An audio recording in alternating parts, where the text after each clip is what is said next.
নমস্কার বন্ধুরা, তোমরা সবাই কেমন আছো? আশা করছি সবাই খুব ভালো আছো। আজ আমি ডিম রান্না করব। ডিমটা সিদ্ধ করে ছুলে নিয়েছি। ফুলকপি আর আলু দিয়ে রান্না করব ডিমটা। ফুলকপি আলু কেটে নিয়েছি, এদিকে টমেটো কেটে নিয়েছি, এদিকে পেঁয়াজও আছে। কড়াইতে সরষের তেল দিয়ে দেব, একটু নুন, অল্প করে হলুদ দেব। তেলের মধ্যে হলুদ আর নুনটা দিয়ে নিলে ডিমটা ভাজা ভালো। তেলের মধ্যে হলুদ আর নুনটা দিয়ে নেওয়াতে দেখো ডিমটা কি সুন্দর করে কালারটা এসে গেছে। দেখো ডিমটা লাল করে ভেজে নিয়েছি। বন্ধুরা দেখো, এদিকে ফুলকপিটাও ভেজে নিয়েছি। ডিম ভাজা কড়াইতে তেল দিয়ে দিয়েছি, আবারও দিয়ে দিলাম তেজপাতা, দিয়ে দিলাম গোটা জিরে। এখন দিয়ে দেবো আলু। এখন টমেটো আর পেঁয়াজ, কাটা পেঁয়াজ দিয়ে দেবো। এখন মশলাটা দিয়ে দেবো। মশলাতে রয়েছে জিরে, ধনে, কাঁচা লঙ্কা আর পেঁয়াজ বাটা, হলুদ দিয়ে দেবো পরিমাণ মতো। কপিগুলো দিয়ে দেবো। তখন একসাথে ভালো করে কষিয়ে নেব মশলাটাকে।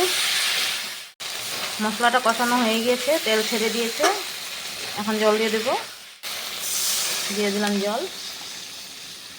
ওটা ফুটে গিয়েছে, এখন ভেজে রাখা ডিমগুলো দিয়ে দেবো। দিয়ে দিলাম গরম মশলা।